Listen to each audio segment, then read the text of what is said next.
Greetings to all the lovely ladies and gentlemen out there. I'm your host, the ProGent, and I decided that I wanted to talk about something that seems to happen every year, and it's particularly annoying this year for me because of the circumstances.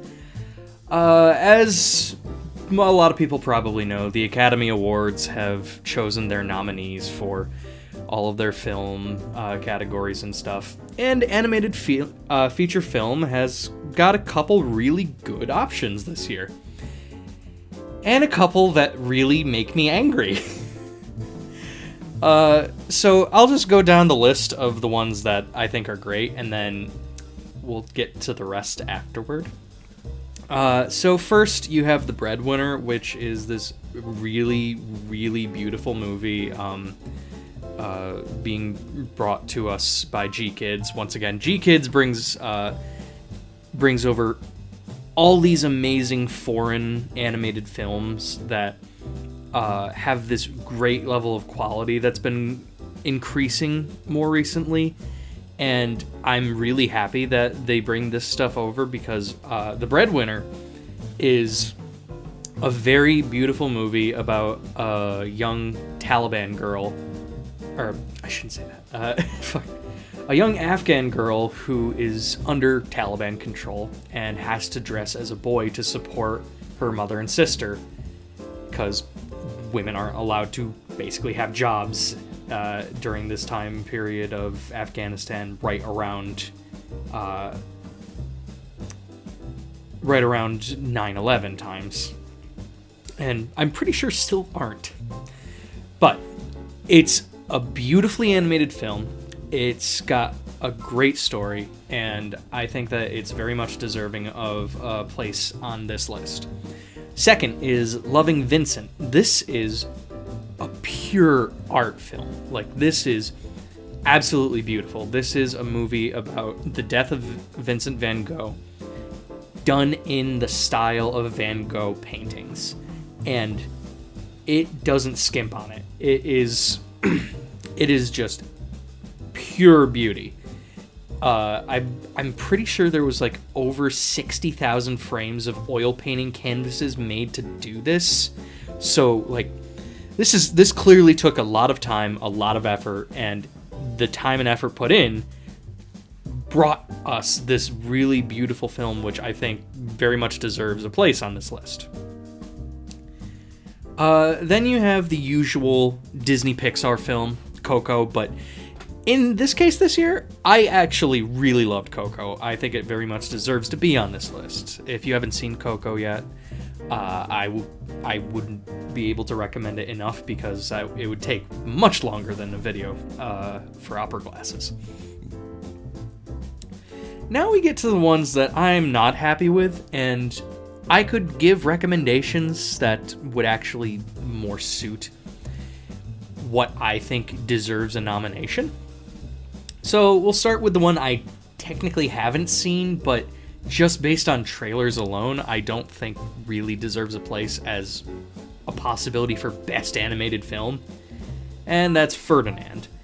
This obviously follows the classic story of Ferdinand the Bull, but with our favorite memester wrestler, Johnson! Sorry about that. Is there any other way to say his name anyways? Obviously not, but from what I've seen, it just looks like this very generic children's film that doesn't bring anything new to the table. And while the actors in it are very good people, and I think they would do a great job, against these other very beautiful, very strong messaged films with gorgeous art, I don't understand why this is on the list. But that's just me. And then the other one, which I've seen a lot because I have young nephews, and this is the schlock that a 4 and 2-year-old will watch over and over again, the Boss Baby. Oh my lord, I don't like the Boss Baby. This is... I can sort of see why people kind of like it. It can get sort of funny and it can be sort of cute, but that's in between a lot of really awkward sequences of Alec Baldwin just really hamming it up. And I guess being a baby, you have to be like that. But enough about Alec Baldwin. You know, I don't get why this movie deserves a place on Best Feature Film. Best Animated Feature Film. Like, The Boss Baby is just, again, a very generic children's film that doesn't bring anything new to the table, doesn't deliver a strong message. It's just a kid's movie that has a lot of baby gooch. That's about it. I don't get it. But maybe the Academy sees something very, very deep in excessive baby gooch and weird dick-sucking jokes with pacifiers. They clearly are much more versed in good animated film. So, with these 2 complaints out of the overall 5 nominations, I have 2 replacement films that I think much more deserve a place on this, and where they, if they could earn this award, well, who knows. But number 1, A Silent Voice. If you haven't seen this movie, you are doing yourself a disservice. This is a very strong message in a movie of a girl who is deaf, and it follows the story about a bully that she encounters at a young age, and then they grow up and end up going to the same high school, and the bully is trying to redeem himself because of how much of an asshole he was. And it's a heart-wrenching movie about accepting others for who they are, and don't be a dick because you're gonna get what's coming to you in the future. Stuff like that.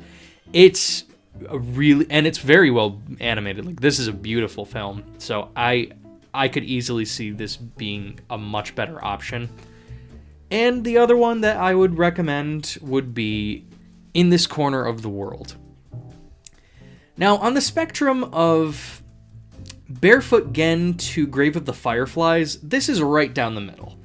This is taking the World War II area of Japan where you're having a very sad story while also trying to maintain a lighthearted story, and mixing the two together pretty okay. Like, I would say that it actually did a really good job mixing the lighthearted moments with the very tragic, very sad stuff. It follows the story of a young woman who ends up being married to someone she doesn't know in a village not too far from her hometown in Hiroshima. And her struggles with becoming a part of his family, but also finding actual love with him. And it's a very well-paced movie. You really start to feel for her struggles to coerce with the family, really incorporate herself into the family dynamic and get along with the brother's sister and his niece, and the little girl's very cute, very, very good character. But you take such a really strong movie and you also give it a very interesting style of animation. This isn't your usual animation style for an anime film. Like, A Silent Voice has that sort of current trendy anime style where it's a very specific character model design, very specific colors. This does it in an almost sketchbook style, sort of like how The Tale of Princess Kaguya did a couple years back, but it also makes sure to keep solid lines more often. But a lot of it is just very mesmerizing, and I think that, and this would actually be my personal choice for the animated feature film for the Oscars, but, you know, what do I know? that's pretty much all I wanted to say. Obviously, like, I don't, and at the end, I don't care about any of these, like, film awards, shows awards, but, like, when I see series that aren't getting merit for the stuff that they do and the impact that they have and what I think they should have, I question who essentially runs these organizations, where you're basically giving nominations because of the money that it made rather than the actual message or the actual merit that it deserves. So all I'll say is I don't care who wins in the end, but I definitely don't think that some of these nominees deserve their place there. So at the end of the day, whatever. But I've been the Professional Gentleman. Thank you for listening.